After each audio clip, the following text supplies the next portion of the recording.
I feel elated. Look at my hand. That's how elated I am. I'm shaking, bro. Wow, dude. Dude, right? I feel elated too. Let's go, boys. Episode 243, UFC Meta 1, the first of the rebranding. Quick recap of last week. If you're uninterested in hearing us talk about last week, head straight to the timestamps, find this week's breakdowns and timestamps below. Either way, Meat Boy, you killed it last week. You went 5-1. The only one you missed was Tuivasa. The only one I hit was the Meatlock and the thumb over Tuivasa. I went 2-4. I want to talk about that easy light work Meatlock, though, because we didn't hear much from Ninok in the comments. It was kind of an easy light work meatlock, exactly like we said. Jacob Malkoun over Torres Finney, start to finish, non-competitive, exactly how we described it to go down. What'd you make of Jacob Malkoun's return, and what'd you make of the easiest, freest meatlock to get 2026 off right? Yeah, I mean that was one of the biggest basic intelligence test no-brainer meatlocks start off 2026 right. What's his name? Just so bad. Like I knew he was bad, but Jacob Malkoun looked like a world-class striker. That's a wild statement to say, but man, did his opponent make him look good. I'll believe it at that, but no, that was a great performance by Jacob Malkoun. Props to him, and that was just an absolute lock. Yeah, and it was pretty fascinating to see how many people online were pumping Torres Finney to get that one done. I was quite surprised with how many people online were saying he was a lock. So, a Fern our caps for being on the right side of that one. Easy light work, Jacob Malkoun. He's back. I also wanted to touch on the meat event. I picked Lopez again. One day I'll learn my lesson. That rematch probably didn't need to happen, but either way, Volkanovski made pretty light work of Diego Lopez. Is anyone going to challenge Volkanovski? Do you think that the winner of Lerone Murphy and Imovloev perhaps? Where are you? Is Volk just on another level, and unless you're Topuria, you're not taking him out? Yeah, I mean, it just kind of showed there, like, Lopes is, he smokes everybody, but Volkanovski's just on a different level. He's just a different breed, and that just makes you wonder, like, geez, how good is Topuria? And I mean, I just hope when he does come back, when he does, if he even does, I don't know if there's even anything confirmed yet, but hopefully he figures out his personal stuff with all that. I hope he's the same, because sometimes after, big drama between, the stuff that he's going through, it can really affect the man. So we'll see how he comes back.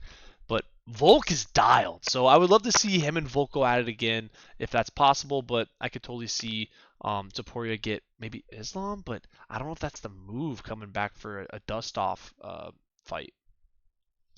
Yeah, and you wonder if 145 for Topuria is even still in the mix at this point in his career, or if he's just, permanently committed to 155 or above, perhaps. Either way, should be fascinating. But again, Volkanovski does what he does against everyone who isn't named Topuria. Great performance from him.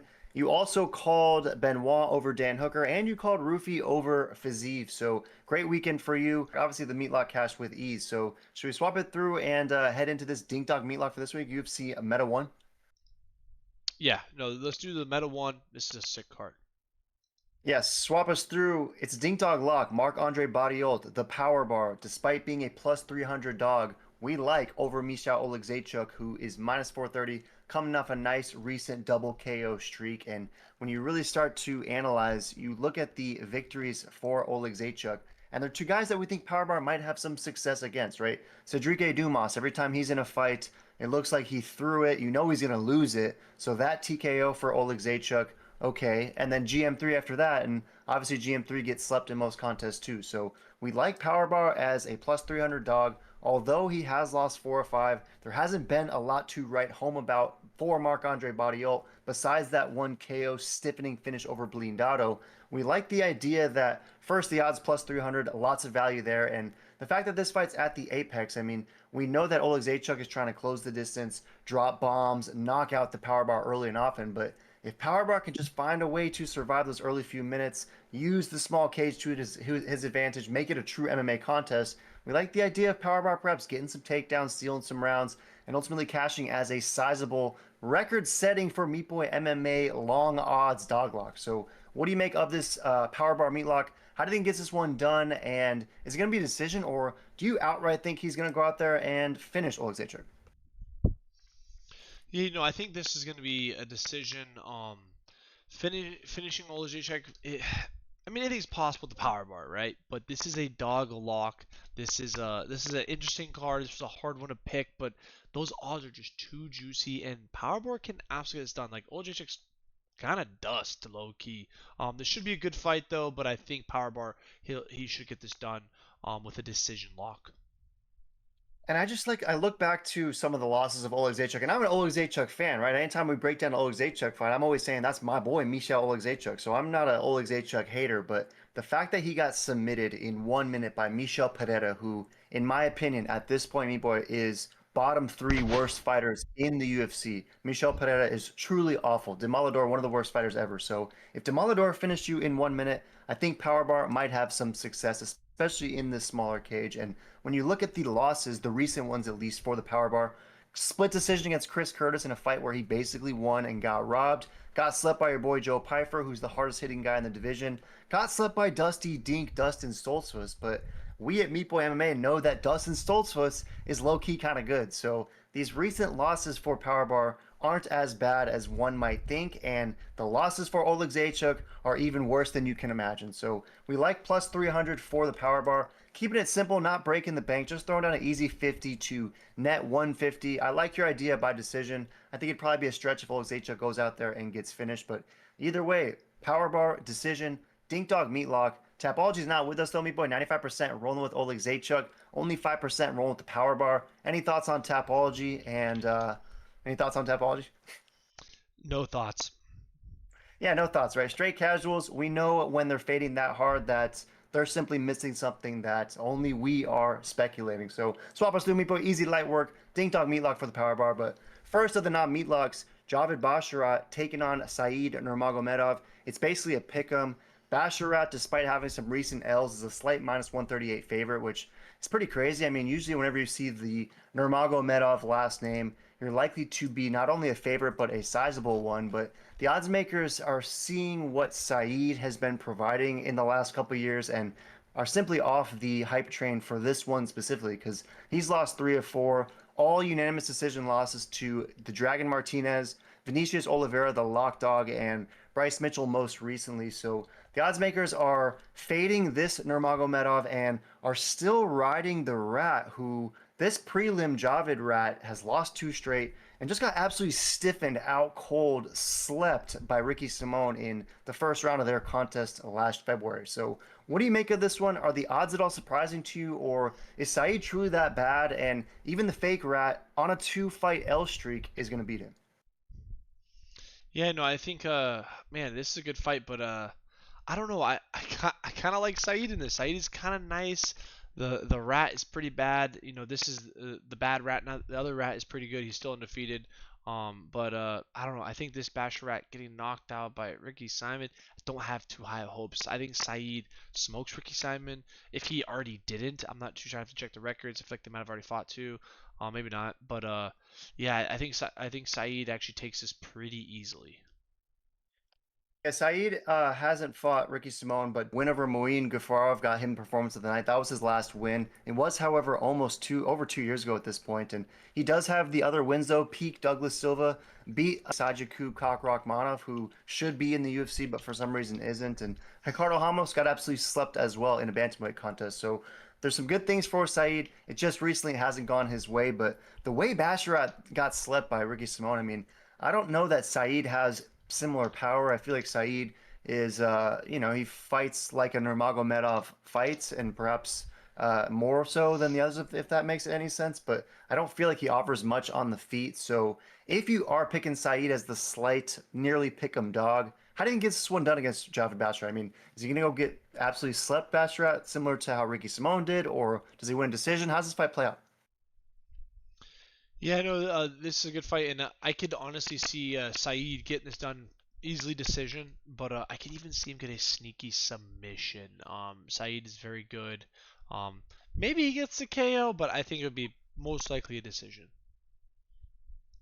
Yeah, sneaky sub perhaps. 72% is rolling with you on Tapology. They do think Nurmagomedov gets this one done. So the fact that they are that bullish despite the odds is fascinating. I too, man, I'm slightly leaning Saeed as well. I don't know. I haven't been bullish on either of the Rats. Just like I haven't been bullish on The Bonfils, the Bond Bonfils. I'm themes. I not. was like, yeah. I haven't been sold on the Bonfils. I haven't been sold on either of these brothers. So I'm with you. I'm fading the Rats. I'm fading the Bonfils. Let's roll Saeed in this one. I'll probably go by decision. Saeed to me hasn't finished many sandwiches besides those sneaky subs, those last few wins. So you might be on something there, Meat Boy. Maybe throw a sneak a dink on a sub for Saeed, but Javid, I think, finds a way to lose this fight for sure. So final prediction: you're going Saeed sub or Saeed decision? A side decision. Side decision for sure. Let us know in the comments if we're fading the wrong rat. We should have broke down the other one, or we picked and Saeed is the one. But swap us through, Meat Boy. Jailton Almeida taking on Rizvan Kuniev, the Rizzler, who fought to a split decision against Curtis Blades most recently. And many people thought that he did enough to win that contest. And had he won that fight, then he would have rifled off 13 straight fights without a loss, and his only losses were in the very beginning of his career in prior organizations back in 2015 and 2014 respectively. But since then he went on a fat tear, debuted against Curtis Blades on a main card. So the UFC obviously was pretty bullish on this guy being at least competent enough, and in what is a pretty shallow heavyweight division, there was some hype behind the Rizzler. But Curtis Blades emerges, and now Rizvan gets to fight Jailton Almeida, who, when Jailton fought Curtis Blades, got absolutely smoked, stiffened in the second round, easy light work. So what do you make of this fight? Jailton has won 2 of 3, but did get smoked most recently by Volkov. Rizvan obviously trying to respond after that close split decision debut. So you taking Jailton as a minus 162 favorite, or plus 126, the Rizzler? Is he coming through to just absolutely end the Jailton story? Honestly, I was gonna go full Jailton, but I think honestly the Rizzle King is going to get him. I mean, Jailton's pretty darn bad, but he does have that crazy strength in grappling and smothering. But the Rizzler went toe to toe with Curtis Blades, and Curtis Blades would smoke Almeida. Um, yeah, I gotta go Rizzler. I think Rizzler as a dog too. This is just like a little, a little celery with some delicious ranch with your meat wings. So this is a meat wing side sizzle lock, in my opinion, for the dog.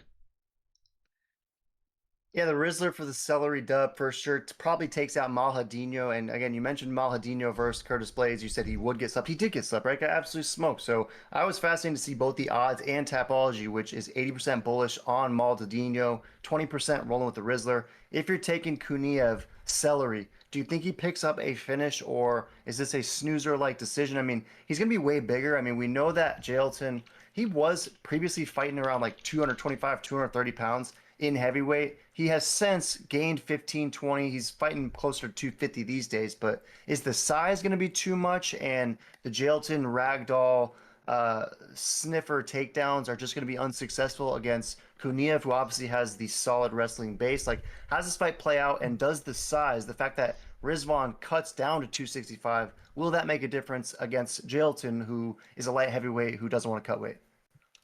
Yeah, no, I think that's exactly what it is. I think Jailton is just, I think he's going to be too small. And I think the Rizzler will the Riz his way out of this. Yeah, we'll see for sure. Again, 80% Tapology still bullish on Jailton. I'm with you. Let's go Rizvan Kuniev. I've never been sold on Jailton. I picked Jailton to lose to Curtis Blades, and that fight went exactly as I expected. The wins that did surprise me for Jailton was that performance of the night over Sergey Spivak. Not necessarily that he got the W over the Polar Bear, but he did smoke the Polar Bear easy light work, and Polar Bear's a pretty big dude himself. So we'll see what the strength looks like. Rizvan seems like one of those sneaky, just absolute tank powerful dudes. Not the most jacked, like muscle shark like Jailton is perhaps, but just solid meatball. So we'll see how this fight goes down. I like the idea though. Rizzler, I'll go by decision officially. Are you going Rizzler by finish or decision? I'm going to go Rizzler by decision.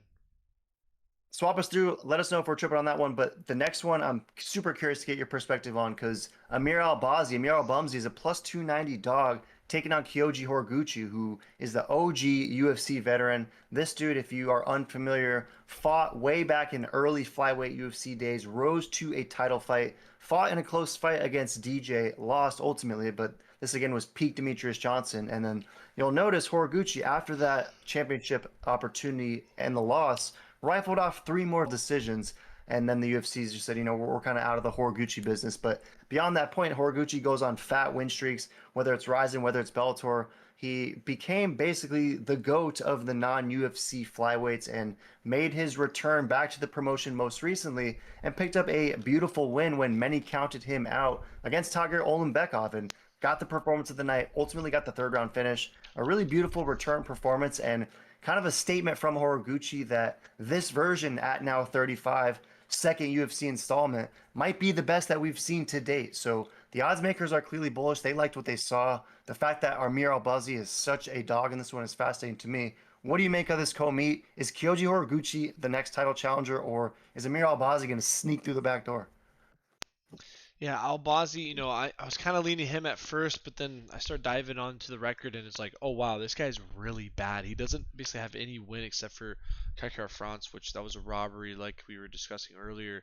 And man, I mean, I think the OG's gonna get him. I mean, Unk is coming back. He's a little older, but he's a little wiser, and he's been on a tear, so he'll probably tear Albazi apart. Maybe Albazi will go to BKFC.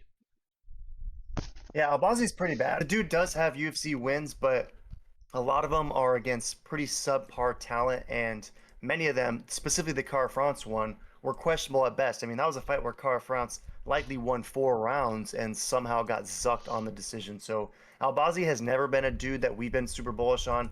I believe that we might have even meatlocked Brandon Moreno when those two fought in a meat event a few years back. So that was easy light work for us. What are your thoughts on how this fight plays out? Is Horiguchi gonna get another finish like he did most recently, or does this likely go decision? Yeah, man, I could see it getting finished. I could see a decision. Albazi also a decision, master. So this probably goes to decision. I think this is gonna be a high pace, fun fight to watch, but I think it will go to decision. Yeah, decision's probably safe. Kyoji's sneaky sub though might have some life. I mean, Albazi is a dude who will get finished, and Horiguchi is coming in with a point to prove in this second installment. And we see these stories, right? Brandon Moreno is the best example. Have some early success in the UFC, maybe lose a couple, find their way in other promotions, return and go on absolute tear. Dustin Jacoby also on this card on a lesser scale, another example. But Horiguchi, we think, could probably be another iteration. Albazi is pretty awful, perpetually overrated. So I like this as a Horiguchi, easy light work. Victory for him, probably decision. Any last thoughts on this one? And if we are both picking Horiguchi, what do you think's next? I mean, is he going to challenge for a title? I mean, this is a dude with a big name. He's fought in title fights before, been champs in previous organizations.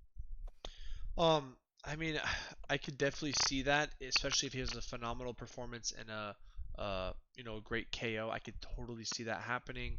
But I don't know. I think Pantoja probably gets the rematch. I don't know when he's coming back. But I would love to see that fight. That would be sweet.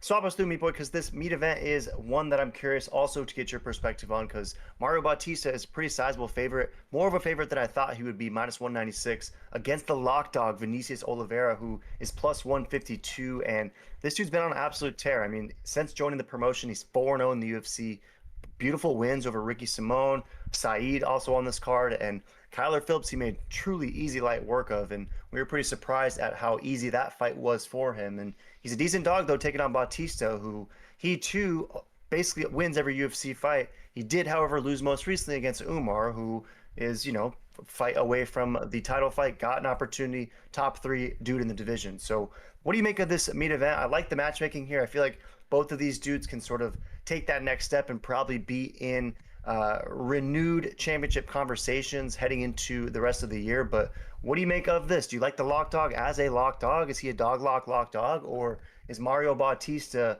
AZ boy, coming to go back on a new win streak and recover from that recent Umar loss? Yeah, no, I think that Umar loss definitely did him dirty, but I don't know. I think he could get this done. I just this is a close one. I'm torn. I don't know if Mario Batista as the favorite kind of blows my mind. I'm not gonna lie. I do like Oliveira as a dog, but I mean Batista he performs except for unless it's Umar. So maybe he just does his normal thing because Batista never looks like, oh wow, this X Factor is so good, so unbeatable. It's just like basics, but very good, very thorough, gets through it all. Oliveira kind of has that X factor. He kind of has that like wow factor, and um, yeah, I think he's gonna win. Honestly, I could even see him knocking out Mario Batista. So this is gonna be a sweet fight. I can't wait. Um, but yeah, I'm actually very surprised to see Lock Dog as a underdog. Yeah, it's interesting for sure, right? And you mentioned the knockout. I mean, the lock dog is a guy with 23 wins, 16 by knockout, right? I mean, the last three UFC contests have all gone decisions, but against pretty tough top 15 dudes. And before that, he was sleeping basically everyone. So if Bautista goes out and gets slept, that to me wouldn't be the craziest. And we like Bautista over here. I like Bautista, like you said. It's not always the flashiest or sexiest performances, but he's always consistent, no weak spots, can basically do everything. So I'll be fascinated to see how this plays out. But I kind of like the lock dog in this one. I mean, Tapology is seeing Bautista ever so slightly, 60%. It's basically all beige. They think it's going to go the distance and Bautista wins, but 40% is going with the lock dog, and about half it is brown for the KO. So they like your idea that perhaps the lock dog, despite the fact that Bautista doesn't eat a lot of shots and rarely gets finished, could in fact get finished by the lock dog in this one. So I kind of like that as well. I also like the fact that this is a meat event opportunity. They already know what they have in Bautista, right? They know there's zero marketability behind Mario Bautista. As talented of a fighter as he is, the Lock Dog has that almost fake fighting nerd style energy, X Factor aura, like you said. And obviously, the UFC are hoping that the Lock Dog gets this one done over Bautista, who likely won't cut the most interesting promo if he does get this one done. So I like the Lock Dog in this one. Do you think Lock Dog gets this one done ultimately? You were kind of giving me two sides. Are you taking Lock Dog officially as a dog lock, or are you taking Bautista? Yeah, I'm gonna take dog lock dog. I think Batista, he's solid. I mean, it wouldn't surprise me if he wins this, but man, I don't see him getting this done. He doesn't have that X factor, that wow factor, and I feel like he has the basics down while the other guy kind of has it all and some more. So I think he's gonna. I could see Mario Batista getting knocked out by dog lock. Yeah, I'm with you. I'm gonna go the lock dog lock in this one for sure. And again, that's no knock on Bautista. We're Bautista fans. He might get this one done. He might even win all 5 rounds. This fight could be non-competitive, but we kind of see Vinicius Oliveira as being talented enough to compete and having that finish factor YOLO ability, which could technically come at any point in the fight. So let's roll with lock dog. I'm curious to see what this fight looks like in the 4th and 5th rounds, though, if it does get there, because we've only seen 3-round fights from Vinicius Oliveira. So we'll see what he looks like, but I suppose the same could be said against Mario Bautista as well, despite the fact that he's never really had any cardio issues that we've seen, though. So we'll see. Let's go lock dog in this one. Any last thoughts on this UFC Meta 1 scrapper? We're off for 2 weeks. This is the first Meta branded card. Any last thoughts? No, this is a dope meta card, and can't wait to see it.